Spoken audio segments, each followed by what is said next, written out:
Tides are the lifeline here. Life flows through an intricate network of countless channels and rivers.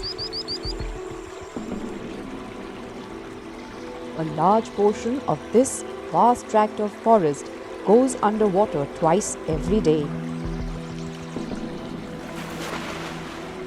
Lives of every living being, including humans, are tuned to this tidal clock. Silt carried by the Ganges, Brahmaputra, and their distributaries over thousands of years has shaped this land, creating the world's largest delta and mangrove forest. Fresh water flows down the rivers and mixes with the salt water from the Bay of Bengal, creating a unique chemistry. This chemistry has not only nurtured an unparalleled biodiversity for thousands of years, but also created a massive protective wall-like mangrove forest that saves Bengal from the wrath of the cyclones.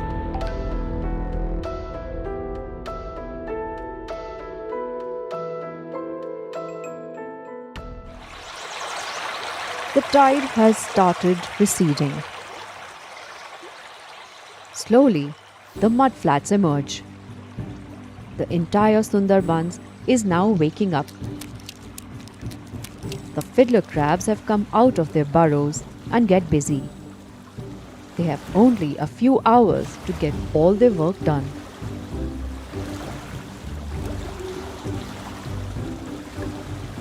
The mud mixed with nutrition is carried with the water. Mud skippers are amphibious fish. They too share an interest in this ever-renewable food source.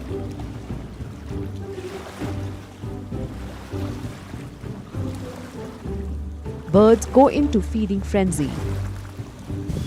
While some are residents, many others are winter visitors. During winters, as the days in the northern hemisphere shorten, these birds migrate towards the equator in large flocks.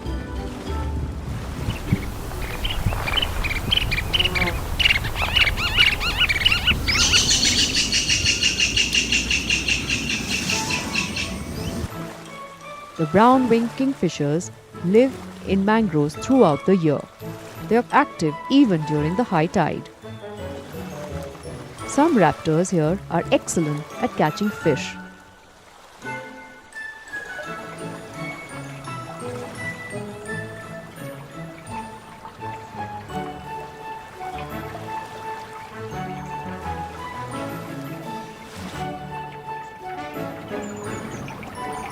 All are now ready for the hunt.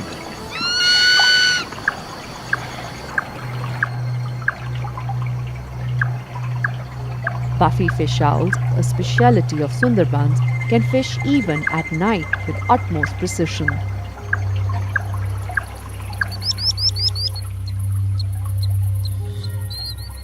Winter is short here. Through the layers of fog, the world's largest reptile, a saltwater crocodile, swims towards the river junction. It must reach the junction before the high tide starts. The tide will bring the bigger fish. Even though fish is their primary diet, they eat anything they can lay their jaws on.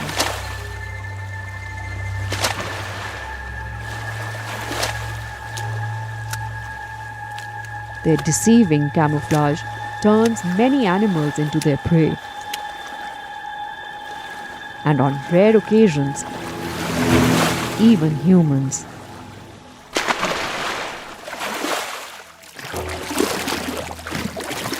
By artificially hatching their eggs in controlled situations, the Forest Department has revived this species from near destruction. Today, Sundarbans has the second largest population of saltwater crocodiles in India.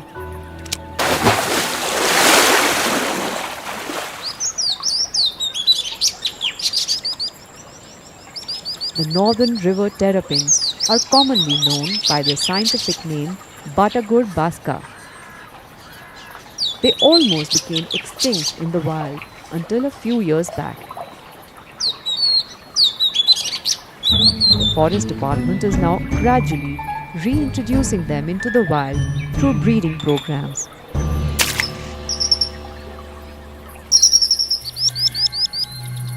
But the most remarkable feature of Sundarbans is its floral diversity.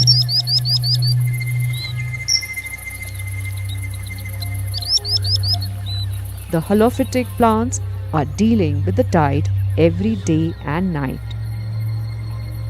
Their special adaptations make them extremely resilient. Their roots are submerged in water most part of the day. Pneumatophores rising above the water supply oxygen to the roots. Stilt roots provide extra support in this muddy, watery forest floor. Water carries germinated seeds of Bruguera to other parts of the forest.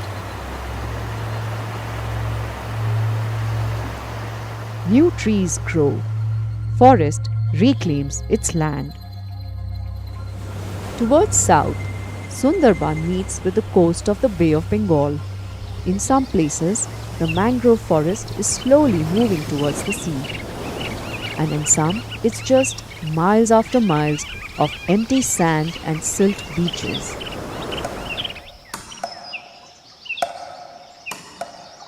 Fresh water is scarce inside the forest. Animals frequent the man-made water reservoirs near the forest watchtowers. The animals can only survive here by constantly being on their toes.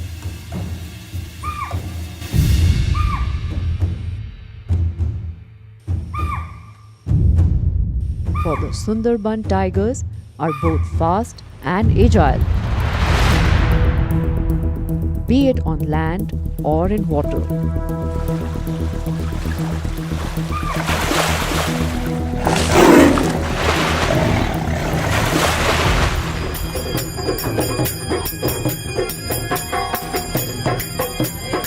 Tigers are intertwined with the lives of the people living here.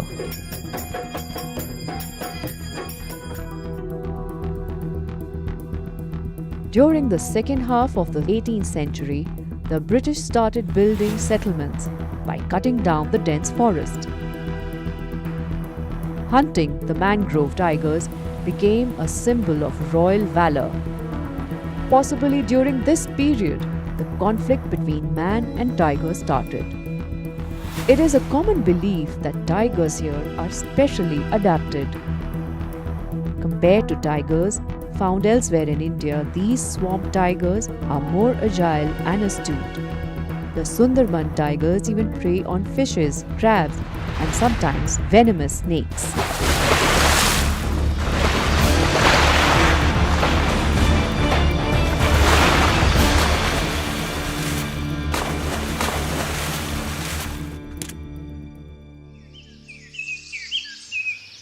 Countless villages lay on the edge of the northern boundary of the tiger project. People regularly ventured into the forest for fish, crab, and honey. The forest department permits local fishermen and honey collectors to work only in a certain part of the forest. পশ্চিমী ঝঞ্ঝার ধারা তৈরি একের পর এক জলীয় বাষ্পের দেওয়াল কোথাও না কোথাও এই উত্তর পশ্চিম বা পূর্ব উত্তর ভারতের কনকনে ঠান্ডা 3 crab hunters are trespassing into the forbidden part of the forest secretly, avoiding the surveillance of the forest patrol. This tiny oared boat is their kitchen cum dining cum living room for the next 8 to 10 days. They are casting their thread lines right by the edge of the forest. Crabs collected from the last night's lines are then collected inside the hull.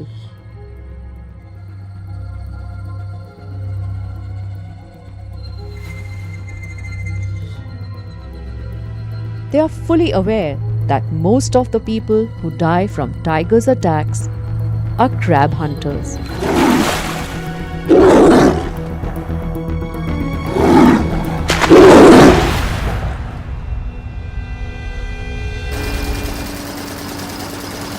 Is poverty the only reason that forces people to break laws, risk lives? Many fishermen earn a livelihood by fishing legally near the villages. These crabs have high value due to its demand abroad. This lures people to gamble with their lives as a temporary occupation.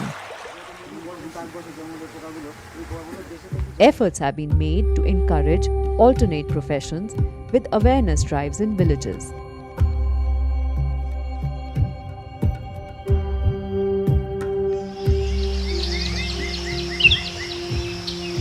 Tourist lodges and resorts are increasing in the surrounding villages. Motorboats are the safari vehicles. Tourism has already become a dependable source of earning for the locals. Forest Department is providing continuous support towards developing responsible eco-friendly tourism infrastructure. In the Indian Sundarbans, there is only one instance in the last few decades of a tiger entering a village and killing a human being. Although tigers venturing into villages to hunt domestic animals is not a rare event.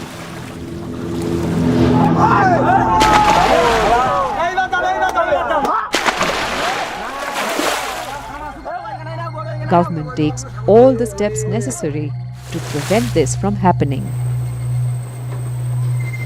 Dense forest lies on the other side of the nylon net.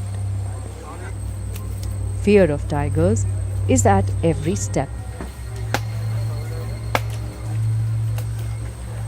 But regular maintenance of the net is crucial. The 168 kilometers long net prevents the tigers from entering the village.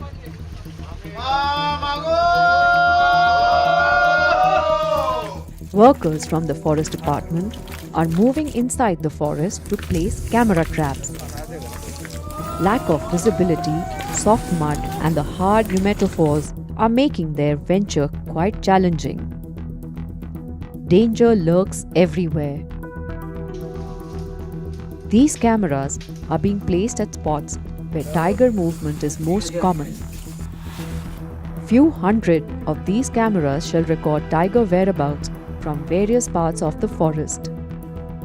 This is the most dependable method for tiger senses and understanding tiger movement. But to know the exact location of a particular tiger, there is the radio collar.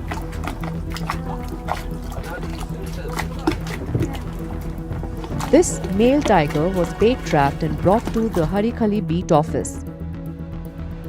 After tranquilizing him, a collar with a radio transmitter is being placed on its neck.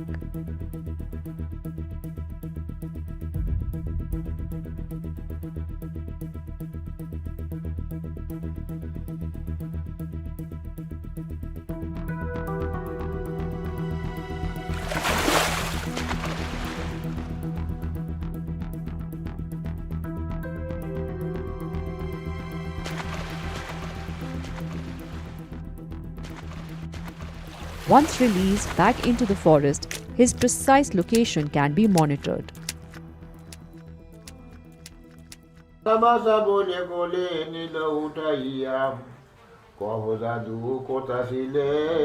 Bon Bibi, the universal deity of people of Sundarbans, who saves them from the grasp of Dokhin Rai, the king of the forest disguised as a tiger.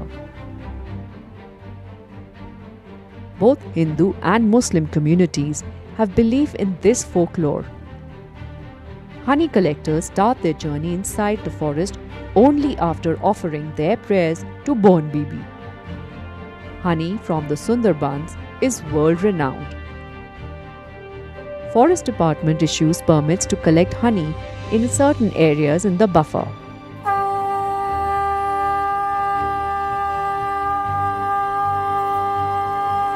The department also buys the honey at a fair price.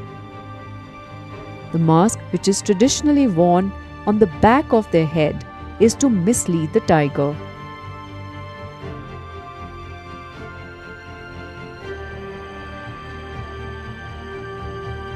But these days, the government and the locals are worried about a much larger threat.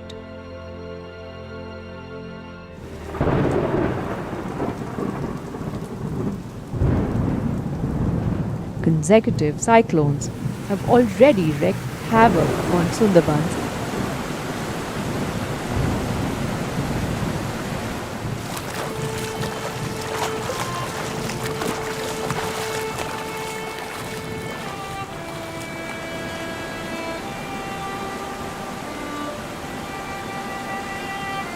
And in this dynamic landscape, there is hardly any hope for the situation to improve.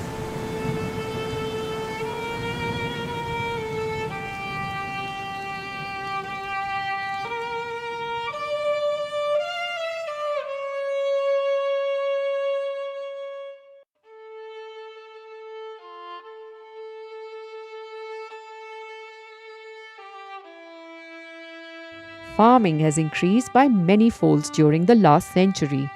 So has the use of river water. Numerous dams and barrages have been built on the rivers to restrict their flow.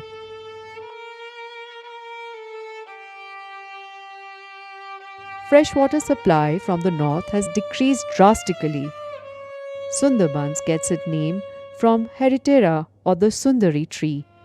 But due to increased salinity of these waters, trees like Heritera and Nipa are becoming rarer.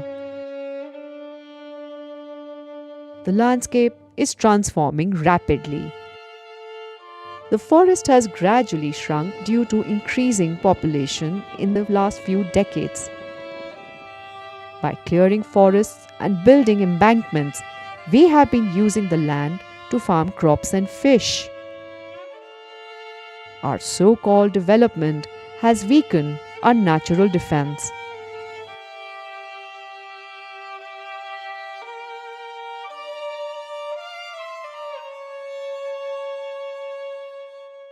Now the state government has taken a lot of programs in this, one of which is plantation of mangroves.